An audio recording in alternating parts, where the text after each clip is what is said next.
Voilà, ça prouve l'incompétence de la Ligue de football professionnel et la preuve que nous, on ne peut rien dire. J'en vois beaucoup qui viennent me critiquer, qui viennent critiquer l'Olympique de Marseille et qui disent oui, l'OM crie toujours au scandale, l'OM crie toujours à la polémique, l'OM parle toujours de l'arbitrage, il faut qu'il s'occupe plus du jeu, il faut qu'il s'occupe à être meilleur, à être fort. Je- La moitié des gens qui disent ça, je suis d'accord avec vous. Qu'il faut que l'OM arrête de parler toujours de l'arbitrage et qu'il faut que l'OM se mette en tête qu'ils sont des êtres humains, qu'ils sont des joueurs professionnels et qu'ils doivent s'adapter à toutes circonstances et qu'ils doivent se dire de toute façon, l'OM n'est pas aimé par la Ligue de football professionnel, l'OM est le club le plus sanctionné en termes de carton rouge ou en termes d'interdiction de déplacement abusif, on est l'équipe qui est plus pris à la loupe par les instances de football, que ce soit la LFP ou autre. Donc, il faut que l'OM se dise clairement, on doit faire ce qu'on doit faire, on doit faire notre métier, on doit pousser l'OM vers la victoire, on doit mettre le projet en avant et se mettre en tête qu'on ne sera pas aidé. On ne sera pas soutenu par tout le monde. Tous les acteurs du jeu, toutes les instances seront contre nous.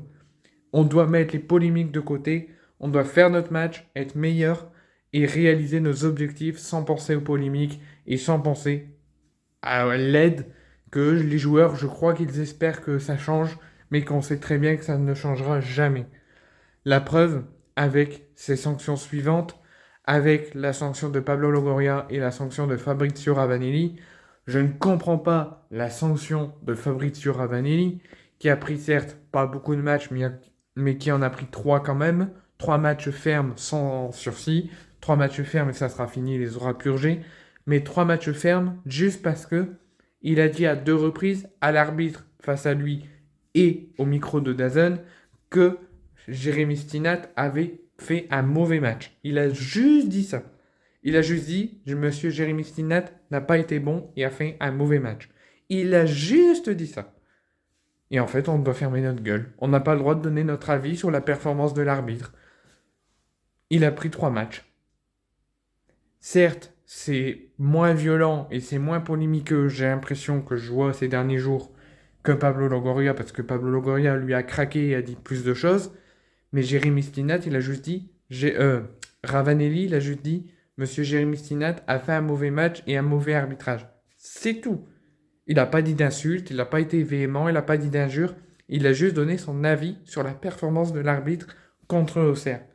Et ça prouve encore que l'OM est détesté et qu'on doit fermer notre gueule et qu'on doit subir les incompétences arbitrales et les incompétences de la Ligue et de l'arbitrage français surtout. Il a pris 3 matchs. Vous trouvez ça normal, vous? Oui, je parle toujours de l'arbitrage. Oui, l'OM est le plus sanctionné. Mais il faut aussi le dire. Je vous donne un exemple. Luis Campos contre Toulouse, où Mehdi Benassia, pas Mehdi Benassia, Olivier Létang ont, à vrai dire, pas été sanctionnés. Olivier Létang, lui, il a tenu le bras véhément de Jérémy Stinat. Il lui a fait limite un tête contre tête. Il a pris un mois de suspension. Benassia, il a évité une altercation entre Deserbi et L'étang, il a juste demandé des explications sur le penalty non sifflé de Jonathan Rowe et il a pris 6 mois de suspension. Tout comme Ravanelli qui a fait la même chose et qui a pris 3 matchs. Ça prouve que l'OM est pas arbitré que les autres clubs et tout le monde n'est pas logé à la même enseigne. Et aussi, Pablo Longoria, oui, a dit beaucoup de choses très véhémentes, a pété un câble, c'est le cas de le dire, a dérapé de façon très intense et qui a des mots qu'il n'aurait dû peut-être pas dire, mais à un moment donné, c'est la phrase de cette vidéo, il faut arrêter de se la fermer. Il faut dire les termes quand on doit les dire. Même les journalistes, bon, la quasi-totalité des acteurs du jeu, des acteurs de l'arbitrage et de tout le monde autour sont contre l'OM et contre Pablo Longoria. Il y a quand même eu 111 arbitres de Ligue 1 et de Ligue 2, alors que la Ligue 2 n'a rien à faire là-dedans. Les arbitres de Ligue 2, les syndicats d'arbitres de Ligue 2 se sont unis contre Pablo Longoria avec les arbitres de Ligue 1. Donc ça fait 111 arbitres contre Pablo Longoria. Et des journalistes et même des anciens joueurs de l'OM se sont unis contre Pablo Longoria. C'est quoi cet acharnement contre l'OM et contre Pablo Longoria?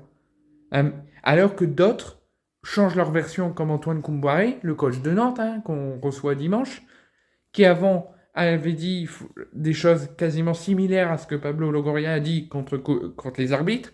Il n'a pas été sanctionné, et un an plus tard, il essaie de les défendre. À un moment donné, arrête de retourner ta veste, monsieur Koumboiré.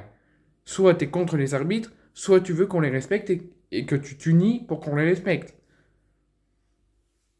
Il faut qu'il y ait quelque chose qui change. Il faut qu'il y ait du... Je ne comprends pas que tout le monde peste contre l'OM et peste contre Pablo Longoria. Pablo Longoria, il a juste dit les termes, il a juste défendu le club comme Benassia l'a fait à Lyon. C'est tout.